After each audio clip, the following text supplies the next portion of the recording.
Festival of Jewish Culture in Krakow, and all our friends from far away here in Jerusalem, and asked to prepare a lecture. I told the Director General of the festival that in these days, who needs one more lecture? But I suggested something that I really like to do, and that's to take musical tours of my city. But as you will realize, the age of the pandemic has in a way shut down our city, not only our city, but all cities of the world. Where is the music today? Where can we still find live music in these days? That's what we're trying to do. I am very glad that I have this opportunity to bless all our friends, all the artists, all the musicians related to the festival, to strengthen you in these difficult times. We will get out of this, and we will be back in the streets of Kazimierz very, very soon. Behind the Hebrew University in Mons Kopus, where we have music every Monday, we have a concert, and we miss those Monday afternoon concerts that were cancelled for this semester. And we can see the beautiful hills of Judea, our neighbors in Isawiya with their beautiful mosque. It's an amazing view of our city from Mons Kopus, this privileged area of the city, where we can admire how the very old part of the Jerusalem has been absorbed by so many new neighborhoods. What is important from the point of view of the history of the music of the city is that the old city was the center of all musical activities until the time of the Turks. At the beginning of the 20th century, as the city started to expand outside of the walls, new waves of immigrants came from all the Middle East and North Africa, and each one brought a new sound, a new musical memory to the city, and the neighborhoods were being built usually around traditional synagogues where you could hear the sounds of Bukhara and the sounds of Iran and the sounds of Turkey and the sounds of Morocco and so forth.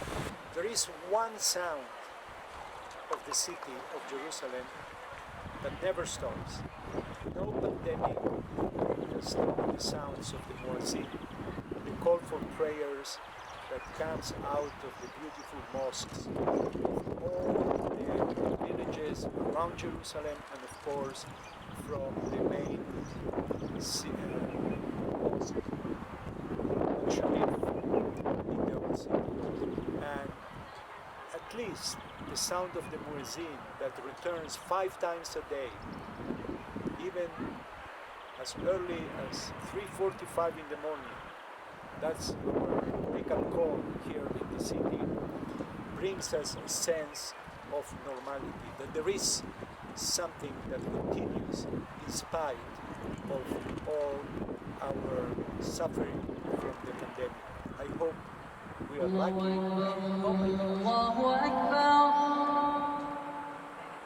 Right on time.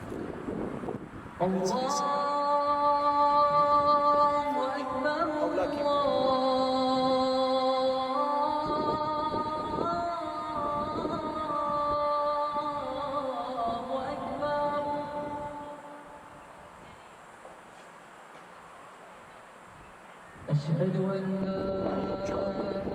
Just listening to the muezzin, listening to the different musical modes that different muezzins select in different times of the day, listening to the musicians.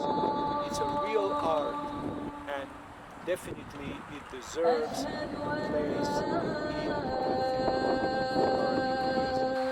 We will our tour now going into town and try to catch see if we can catch some of those sounds of the city. Jerusalem Music Center, one of the main hubs of music making here in Jerusalem, internationally recognized prestigious institution. We will go inside and take a look at this magnificent space of music making, but regretfully, as all other music spaces are very quiet these days. The main lounge is called after Arnold Schoenberg, the great Viennese Jewish composer, who, by the way, was supposed to, or was offered to be the head of the Jerusalem Music Academy, but he kindly refused the offer. I hope the musicians will return very soon to record.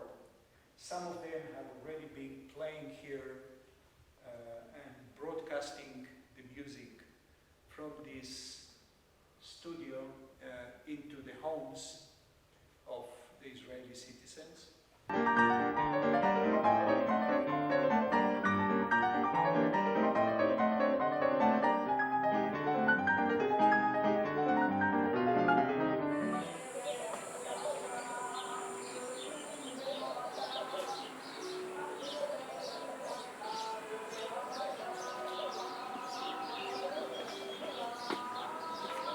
Jerusalem Music Center is located in what is called today Yemin Moshe. This is the oldest neighborhood, Jewish neighborhood of Jerusalem outside the walls, the initiative of Sir Moses Montefiore in the 1860s. And as usual, when a new Jewish community is founded, the first thing you create is a synagogue. This is the main Sephardic synagogue of Yemin Moshe. This is a synagogue in which some of the most important Sephardic cantors of Jerusalem grew. Here, I guess everything is empty, but let's see, perhaps there is someone inside. Who knows?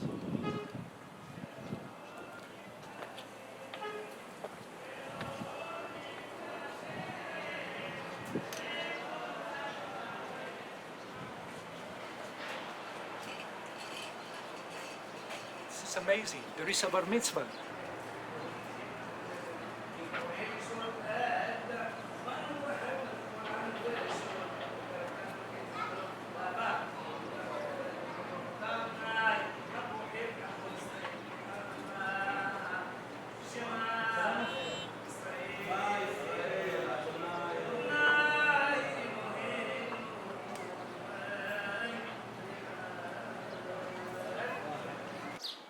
Here in another amazing music center of the city of Jerusalem, the School for Oriental Music, founded by the city of Jerusalem, and it's a very hype place where musicians from all cultures come to study the music of all cultures except Western classical music.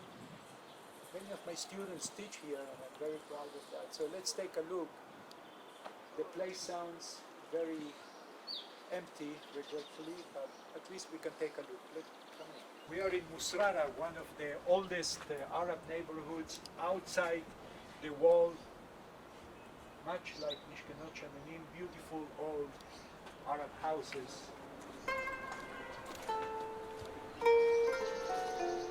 Look at this beautiful door.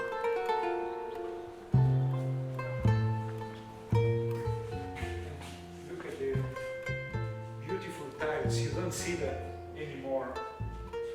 A real old Jerusalem house that was transformed into a music school.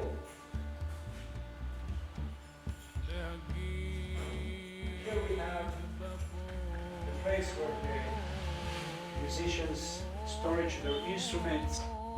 Look at this amazing collection. The kanun, the oud, the saz, The saz today is one of the main instruments for teaching Oriental music to kids in the schools. It's a very unique place, very intimate, it's like a family of musicians. So we have Indian classical music being taught here too. And as you see, they use musical notation for the study of Oriental music too. Okay. This funny flag is used only in Persian music.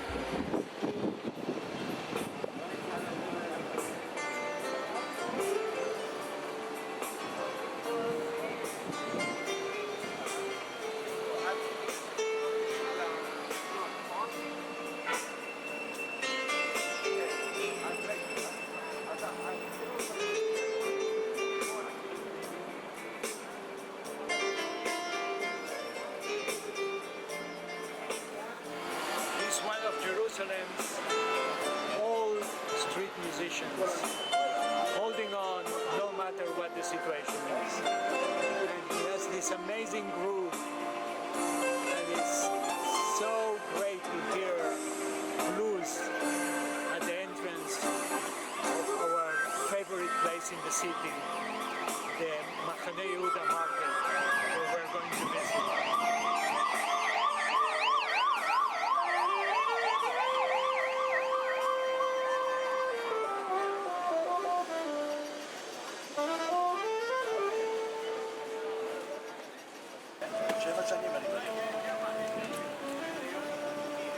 אתה גם מנגן שירי ארץ ישראל. הרבה.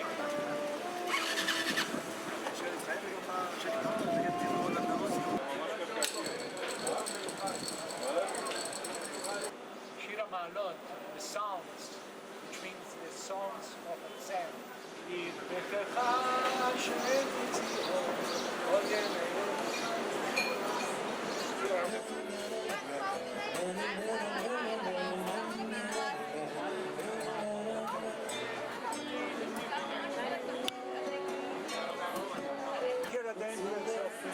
Machane Yehuda, you see, checking the temperatures of people. But what makes me sad is that there is a place here that used to be a mythical store for music.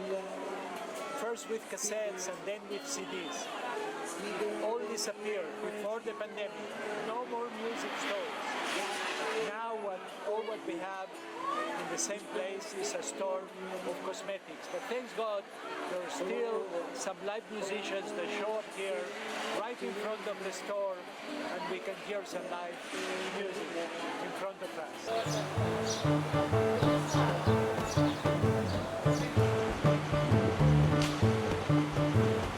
צוללת עצובה, Yellow Submarine, the main hubs of Jerusalem's musical life, always packed, 2 shows every evening, experimental, ethnic music, world music, you name it. And I think that the Krakow Festival has recruited many of the artists at this event here at the last show, March 29, and that was the end. I think they are opening tonight. It's the first night that the government of Israel allows for public events.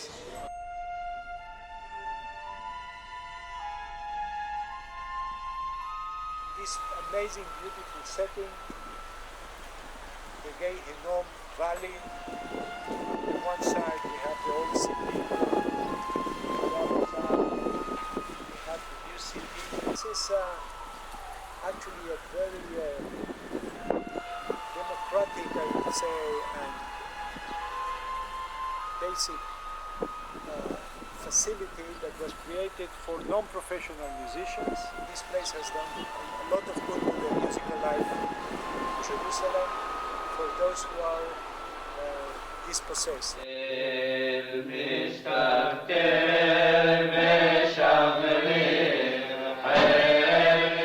So we're here at King's Davis tomb.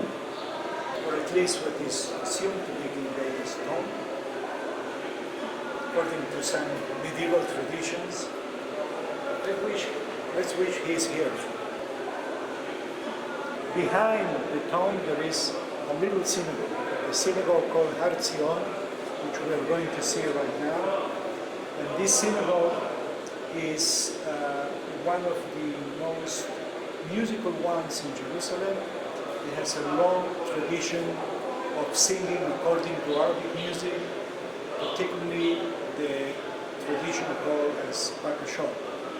These are gatherings that take place on Saturday nights, on the night between Friday and Saturday, and it's basically a religious musical festival or devotion.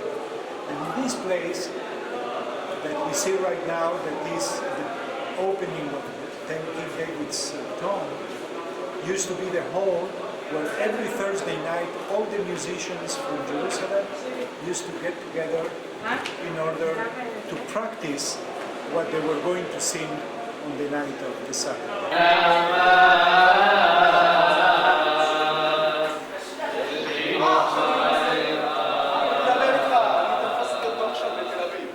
אני אומר לו, זבולון אמר לי לבטל את זה, איך אני מבטל את זה?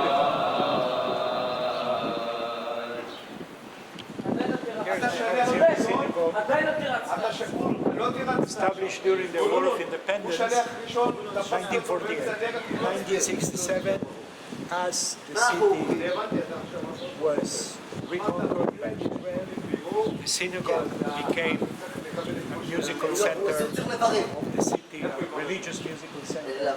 The synagogue was open, but it's used during the day as a yeshiva. בגמרא אמרי, זה לא גמרא, אתה צודק, אבל לא אומר שבכל קבוע אומר את זה, דווקא אם מישהו, אתה רואה שמישהו יצא. This cacophonic sound in which different students are standing at the same time, parallel voices, and it creates a sort of polyphony.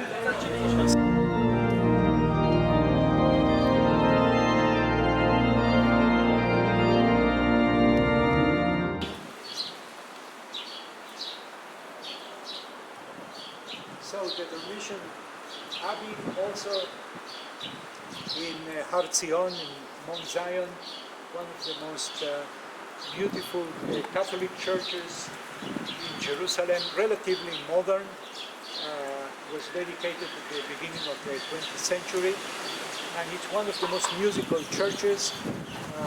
There is a beautiful organ here, and there are concerts that are very well attended by Jews, Christians, and Muslims. So we are back home after an amazing day of searching for the sounds of Jerusalem in times of silence. Wait, I hear that there is music at my house too. Let's see who is doing some music here. Okay, here we go.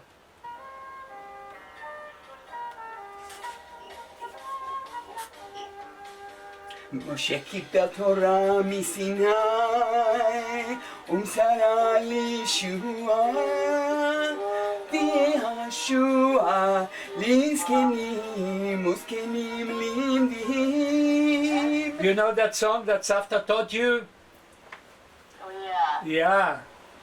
You know, the tune was composed by a rabbi. And the rabbi lived in a city in Poland called Krakow. He composed that to other words, to the words of a famous Jewish Hebrew song called Yedid Nefesh, which means the lover of my soul, or something like that. It's like a love song between the people of Israel and God.